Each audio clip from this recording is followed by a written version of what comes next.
I should not have treated you with such anger. You were simply showing persistence, a trait I normally encourage. Welcome to The Storming Journey, a sacred text reading of The Stormlight Archive by Brandon Sanderson. This podcast may contain spoilers for the Stormlight Archive through Wind and Truth. Hello, I'm Elle, and I'm the Ardent for today's episode as we cover Chapter 8 of The Way of Kings. I'm Liz, I'll be today's Worldsinger. I'm Adam, I'm the Veristitalian. Okay, today's Worldsinging is a story that is part of our family's legendarium. When I was growing up, we were not allowed to have video games at our house. My cousins had video games, and we could play video games when we were at their house. Even my grandma had video games at her house. I think that all the uncles got together and gave my grandma a Nintendo so that the grandkids could have something to do at her house.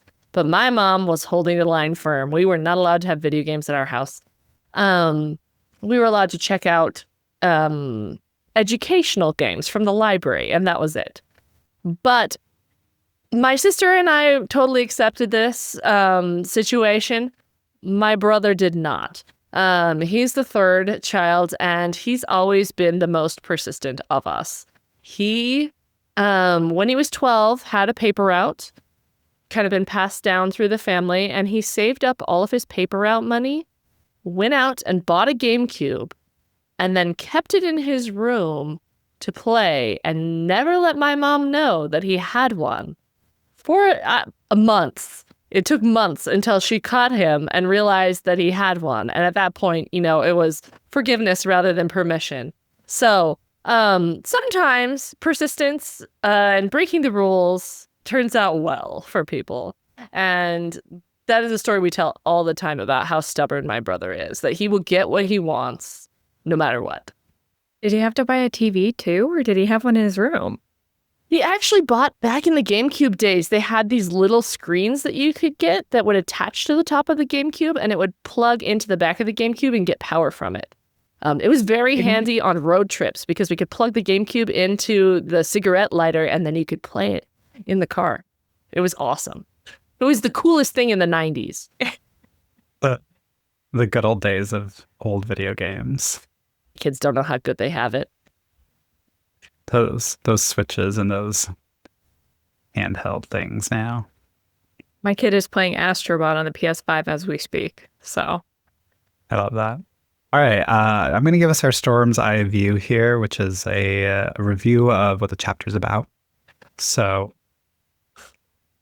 Yasna is not impressed with Shallan's tenacity, but after reading a carefully written letter, she acknowledges she did nothing wrong.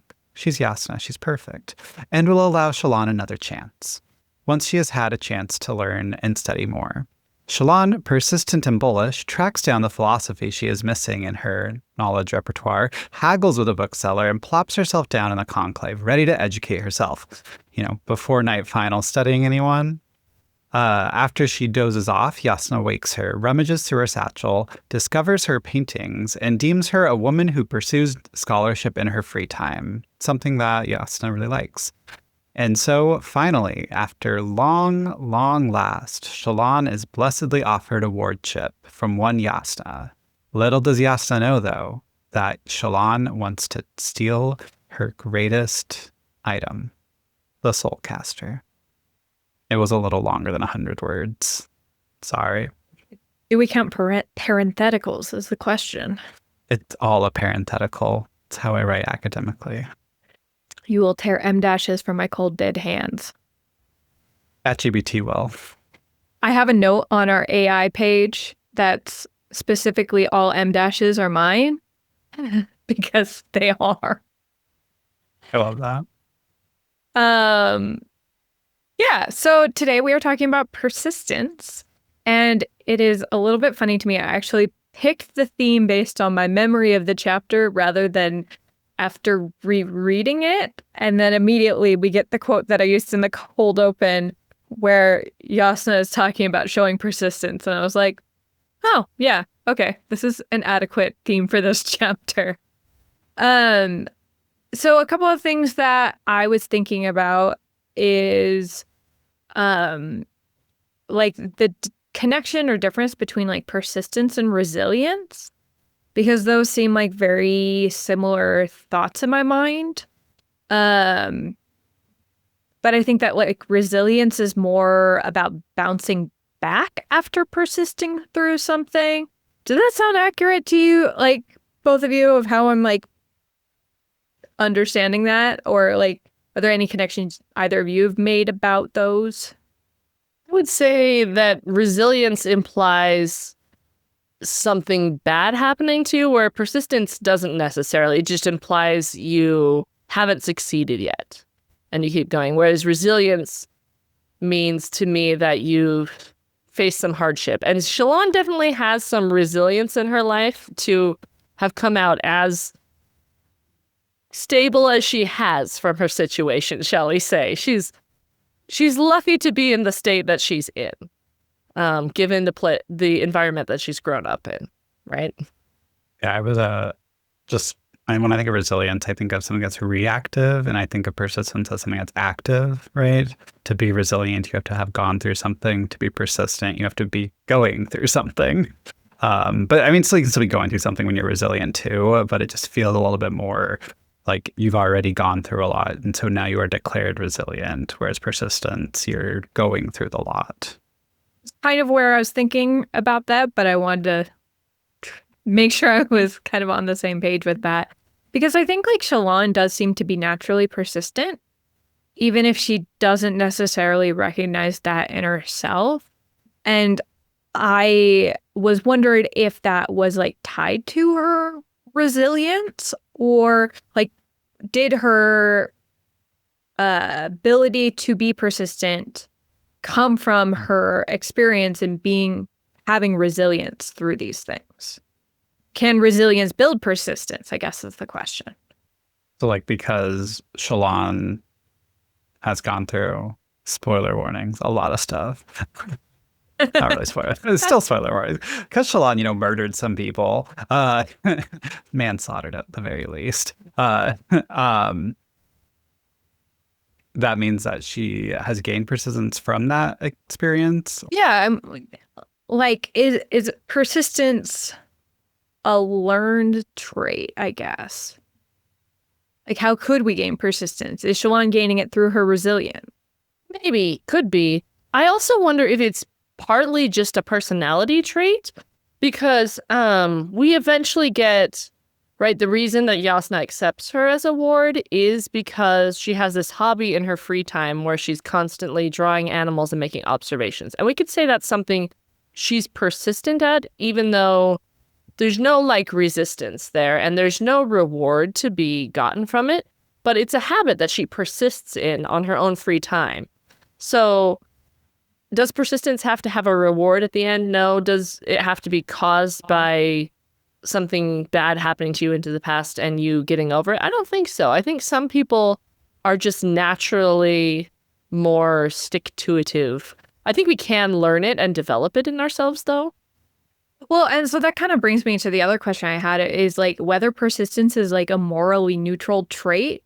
Like, because I think you could make an argument for it being a good thing, and you can make an argument for it being a bad thing. Is it just a thing?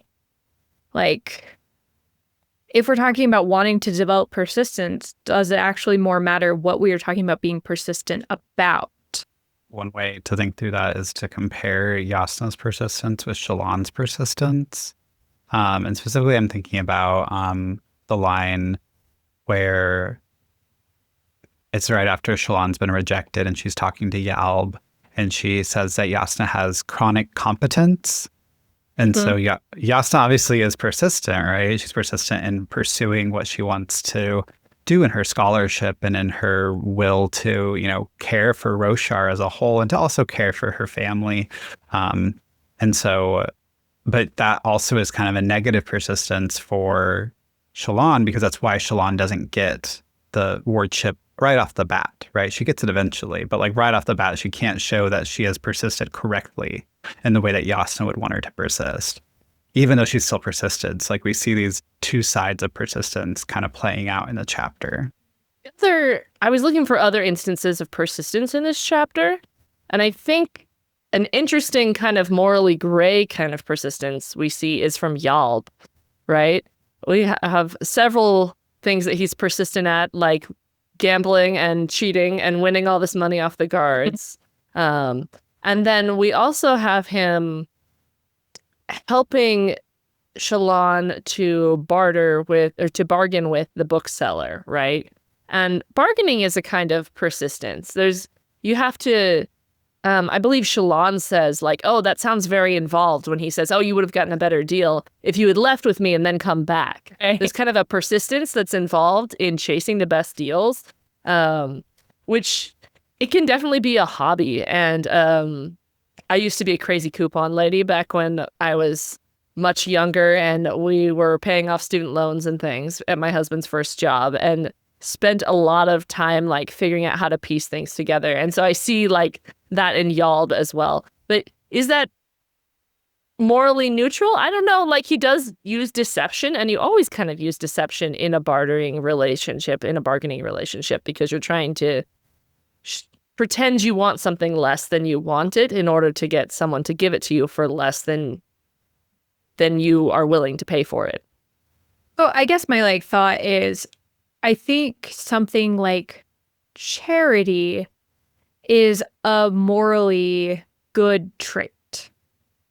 Persistence, because it can be used to such degree for like a spectrum of moral situations, I would say it's a morally neutral trait to be persistent. There's not like a value attached to persistence itself. What if we got to like expand that a little bit to saying that like most things can begin as morally neutral? I'm thinking about the charity example, and how like morally bad charity would be you're taking on immense amount of loans to be charitable, right? Like you're getting yourself in a lot of debt in order to help other people. Or giving away things that you needed to like help your kids live. Like if you're giving away the food that you should have used to feed your children. And that's like an extreme, right? But I think like it kind of like broadens a little bit and it helps, I think, move all these into a neutrality where it's like, can we deem Shallan's persistence as good? Or as something that is helpful to her and helpful to society in general? Is Yasna's persistence helpful to her and helpful to society in general? Is Yalb's persistence helpful to her and society in general, right? In order to deem that moral valence. I don't know if that helps Elle to think a little bit more about it.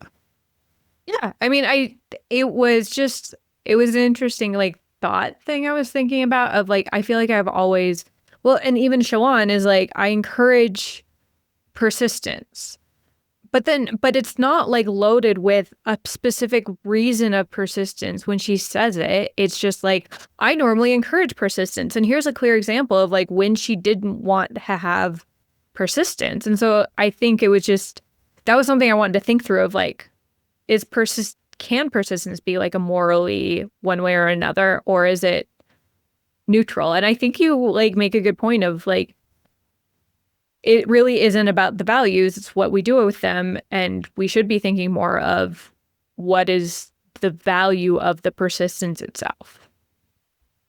This is reminding me of a C.S. Lewis quote that I don't have to hand, but it's from Mere Christianity, where he talks about morality as a piano. A piano doesn't have good notes and bad notes. It just has notes that you're supposed to play at certain times, and to serve certain ends, right?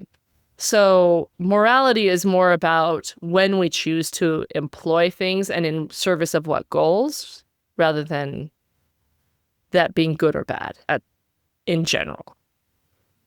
I think that helps us see the idea of persistence here, right? And reading it in Shallan, because like it's interesting that the only way that she thinks she can solve her family's issue is to steal the Soulcaster.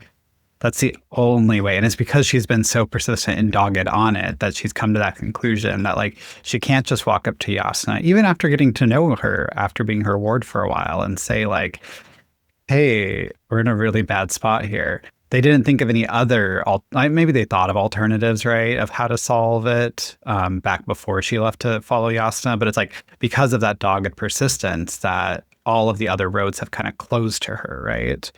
And so that she's kind of stuck in this thing, stuck plot-wise, but also just stuck in like needing to do this thing that is a very not great thing to take something from someone else in order to, you know, allegedly save your family, even though we know that like she could take the soulcaster at any time and it wouldn't work technically for her because it's not a real soulcaster.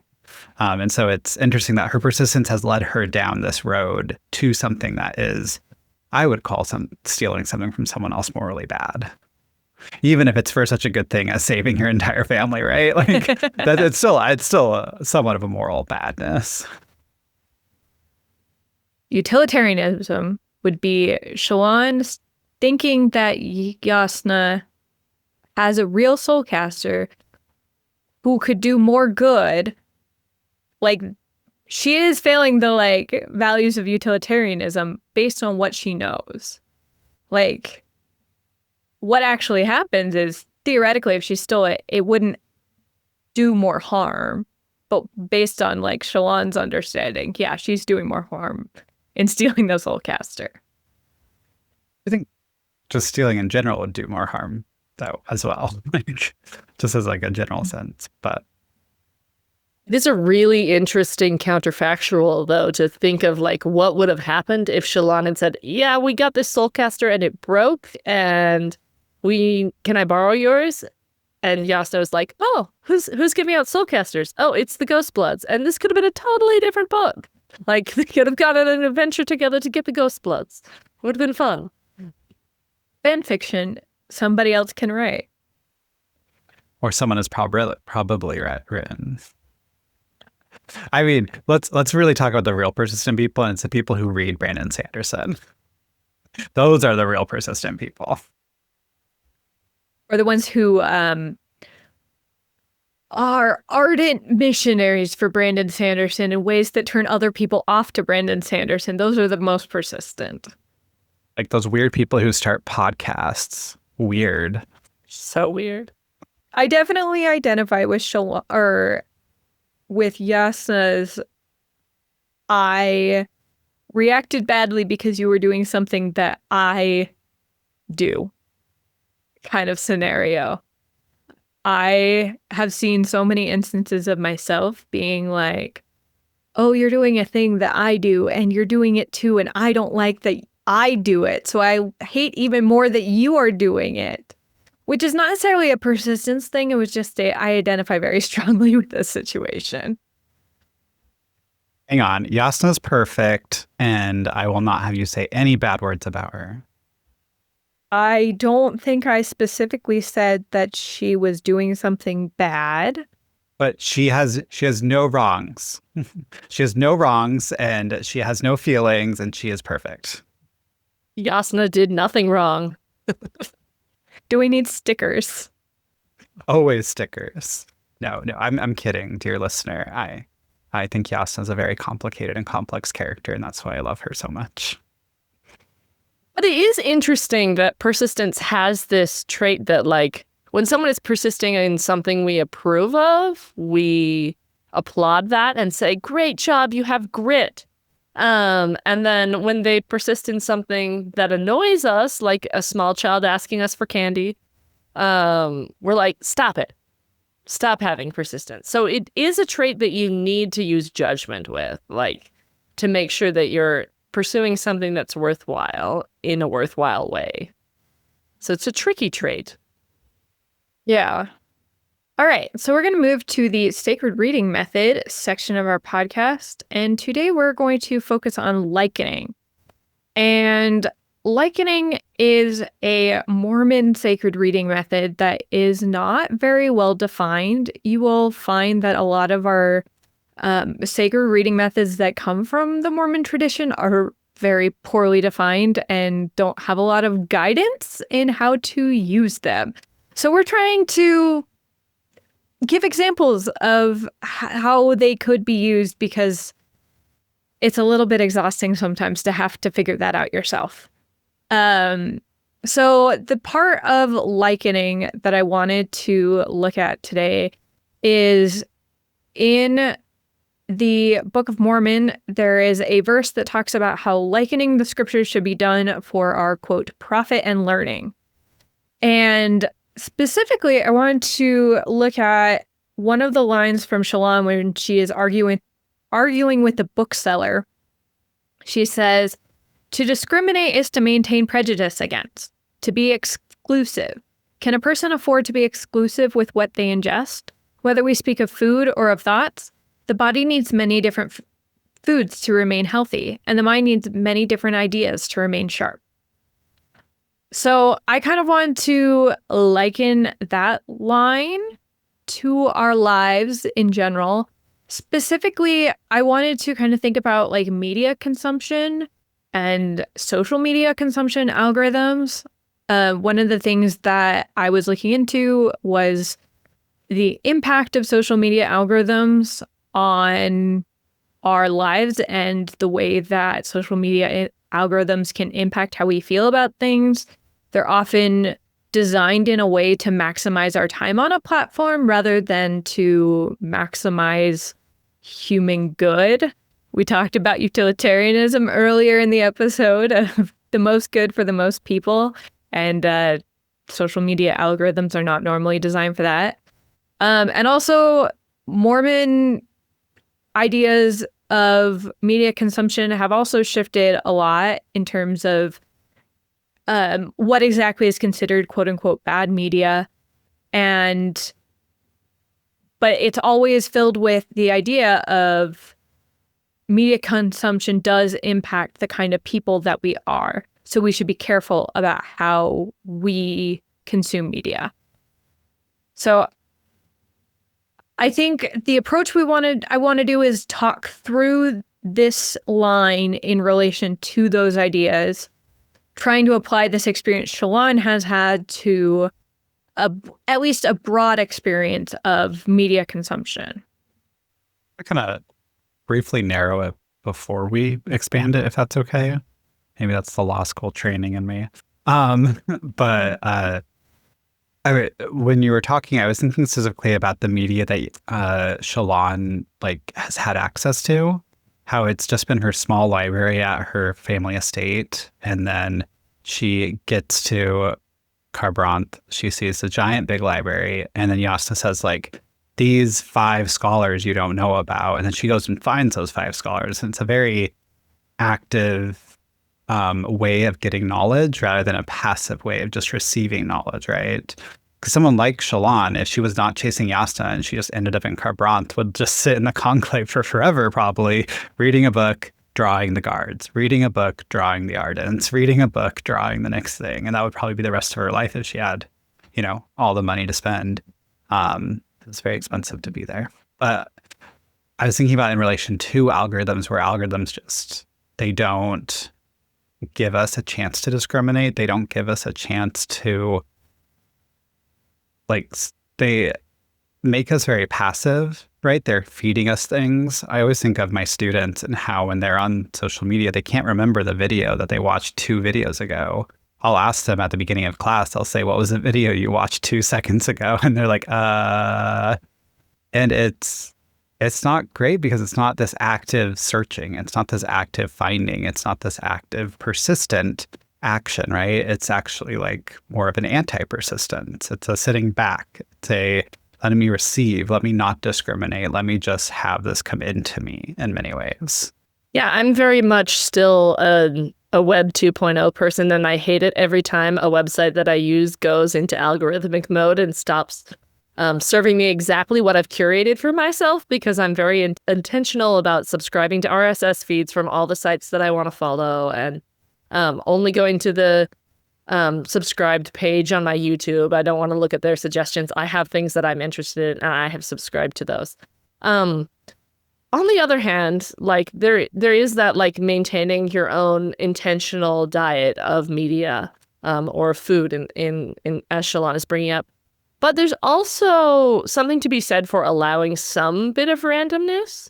I'm teaching a class on writing creative nonfiction this semester. And one of the lessons that I taught recently was about the practice of gathering inspiration and like being intentional about noticing things that are out of the ordinary. And if we get ourselves in a consistent rhythm of, eating the same thing or reading the same media or watching the same things over and over, we lose some of that ability to be inspired and to find things that are different. So there has to be some kind of balance between the two. We don't want to be, now I'm reminding myself that when I met my husband, he was very much a eat the same thing every day kind of person. He had oatmeal for breakfast. He had 2 peanut butter and jelly sandwich with carrots and yogurt for lunch every day. And there's something to be said for that, for like making things easy, but then you lose the joy of the food as well.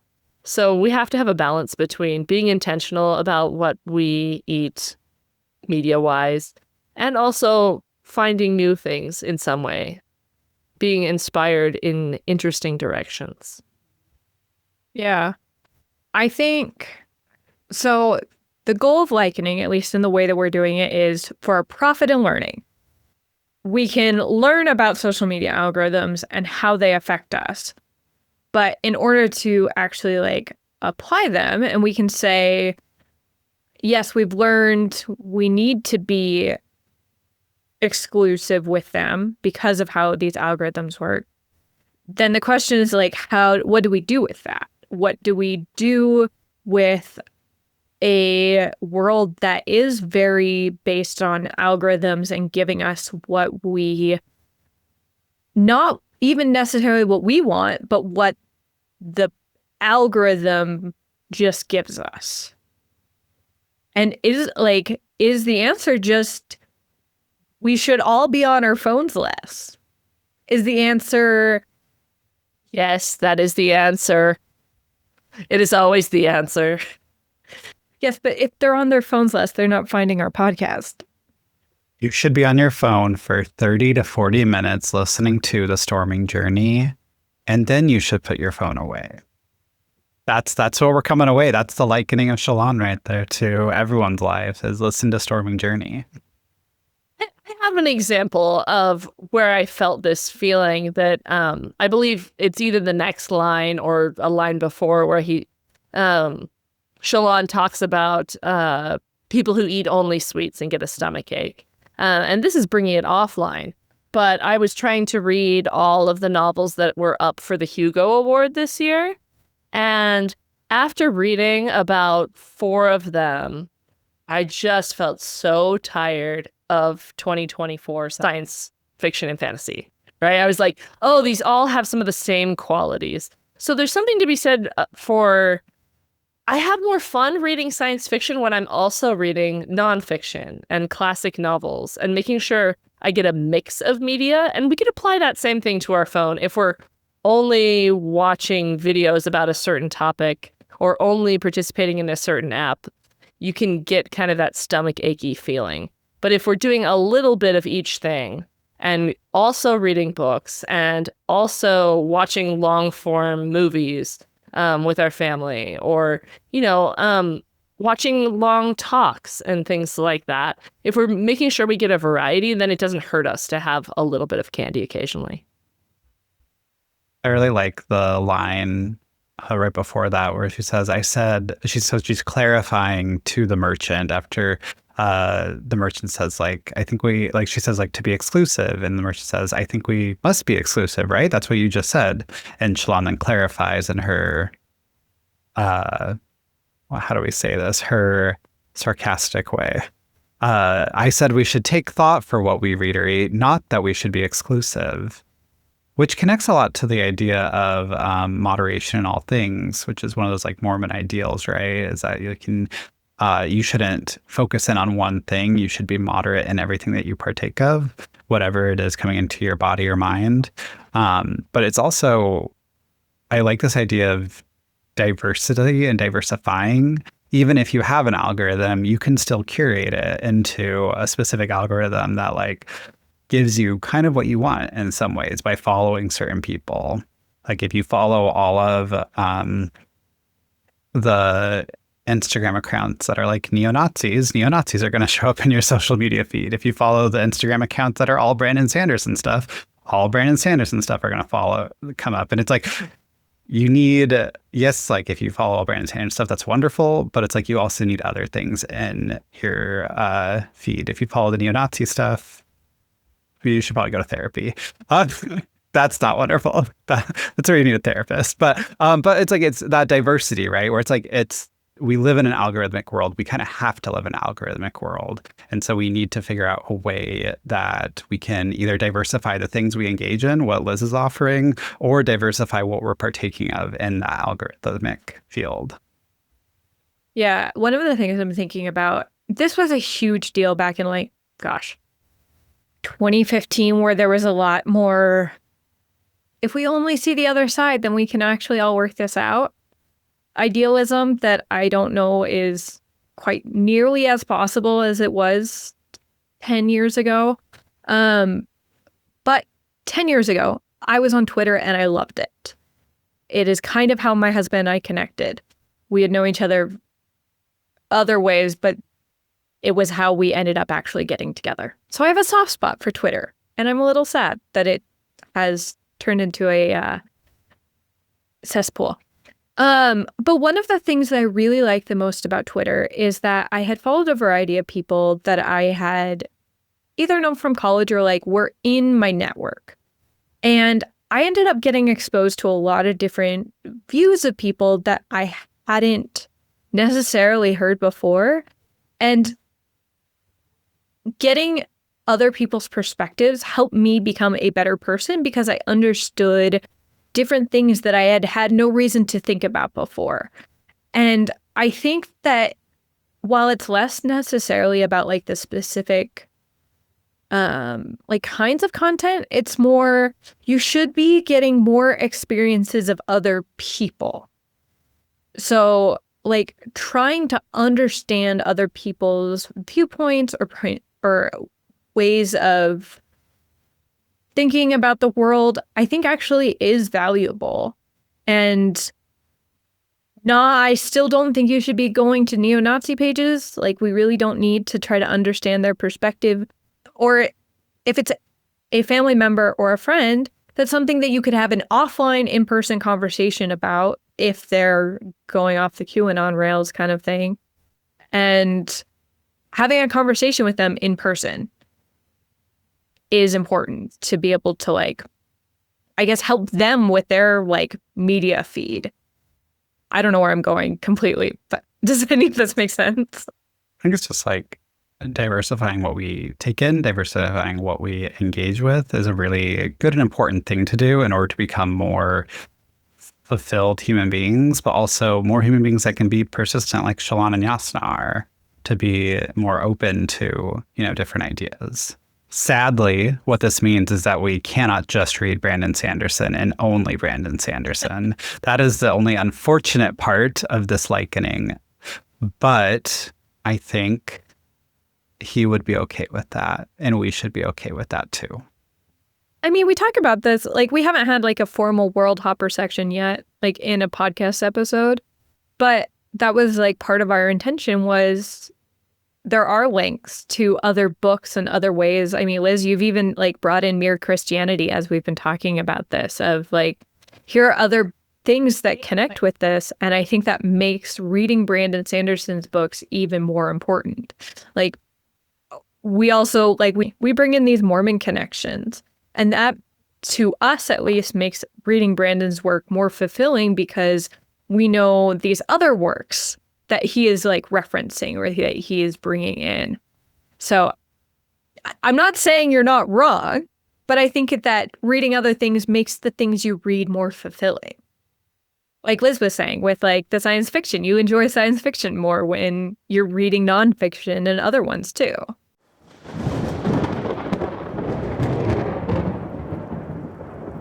All right, let's go to the Wisdom of the Herald section, which is where we all talk about a thing that we would like to bring from something we learned in today's episode into the real world and into our lives. I guess one thing I want to bring in is I felt a lot of myself in Yasna as she's like, stop bothering me. And then like, come back. I'm just getting mad at you for being like me. So being able to put myself more into other people's shoes, my students, my children, and remember that like they have goals too. And they're not just trying to get in the way of my goals, that I should treat them as people with agency and goals as well, which Yasna's not really doing with Shalon. She's just kind of judging her and dismissing her, and she finally comes around at the end of this chapter after 3 attempts. But yeah, just considering that other people have their own goals and agency that they're persisting toward, and trying to see what those goals are and help them in that persistence. I think for me, it's going to be thinking about how the things I bring into my life are that diversityness and that I do need to discriminate a little bit better in the different things. I think specifically because of this podcast and because I'm kind of handling the social media side of it, I opened up my own social media accounts again. I had deleted them at the beginning of the year, like completely from the internet. They're gone. And so I have to completely start over new on them. But I don't want to get to that point where I was with social media, where I was like in this framework of where I was like trying to get to different goalposts so I could like post about them or share them with other people. And it was the sharing thing that was encouraging my life, not the actual doing of the thing that was encouraging my life. And I don't want to get to that point again. And so I think like thinking through how I can be discriminating about my time around that tool, around that engagement, but also think about how it is also a form of diversity of engagement, and to not be as judgmental of it in some way, especially when I'm thinking about my students, because I make a lot of jokes and quips about social media because I always see them just like for 10 minutes before class, just scrolling and scrolling and scrolling. And it kind of bugs me a little bit because it's like, it's social media. It doesn't quite matter, but I think I need to be a little bit more open to what it can be if people are approaching it in a diverse and discriminating way. I think where I want to come away from this is finding ways to introduce some serendipity into my experiences. There are some things where I'm a little bit more rote. It's a little bit easier for me to just turn on my massive Taylor Swift discography podcast when I need something in the background to listen to, which is fine. She has a lot of music for me to get through. I don't normally get bored of it, but I do think it would be nice to like, okay, on Mondays when I go to work, I'm going to listen to a different podcast or different music. Or there are just a lot of different areas where I feel like it would be valuable to just try to find areas for a little bit of serendipity. We'll try something slightly new today. Maybe Mondays it will be new food. Tuesdays it'll be new music. Wednesday it'll be a new podcast. We don't know. I'll figure it out. But I think I want to try something like that. My students have been introducing me to Sabrina Carpenter, so I now call myself Carpenter Curious.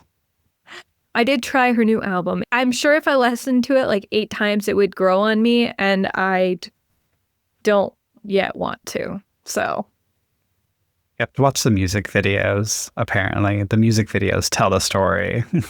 the one for, what was it? Man-Child? That one was funny.